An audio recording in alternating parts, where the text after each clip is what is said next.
Gentlemen, start your engines. Welcome to the 3.5. I'm Seth Sharp, alongside of my brother, Sutton Sharp. Today we're going to be reviewing the 1987 Talladega 500 from Alabama International Motor Speedway in 3.5 minutes.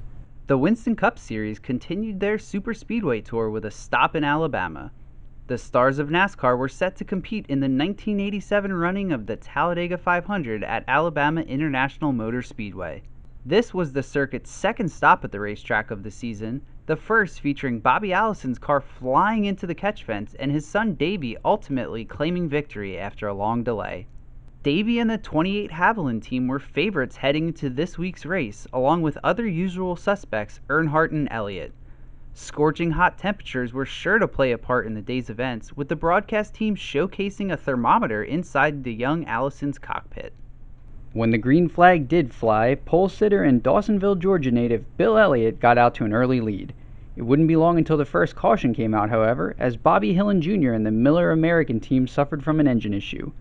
The 9 of Elliott and the 28 of Allison proved to be the cars to beat as they swapped the lead back and forth throughout the early portion of the event.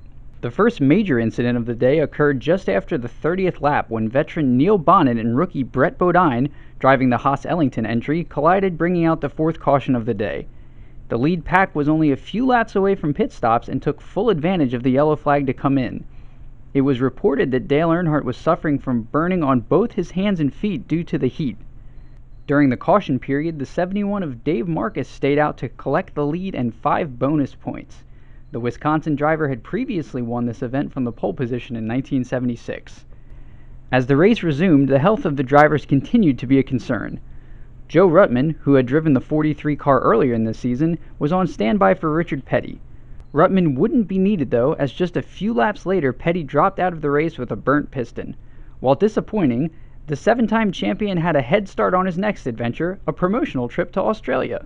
One person who did find a way to beat the heat was legendary car owner Junior Johnson.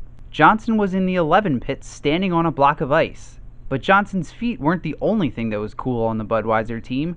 The Iceman Terry Labonte found his way out front and would eventually lead 22 of the 188 laps. After a battle with Davey Allison, the number 9 Coors Ford of Bill Elliott set sail, leading the final 38 laps en route to victory.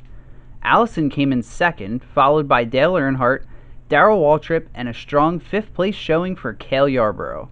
Yarborough and his team were racing with heavy hearts after one of his crew members, Tracy Reed, tragically lost his life in the previous day's ARCA race. Reed was only 25 years old. The Wrangler team left the track 430 points up on Elliott in the standings, with Terry Labonte, Neil Bonnet, and Kyle Petty rounding out the top 5. Tune in next week as we recap the 1987 Budweiser at the Glen from Watkins Glen International.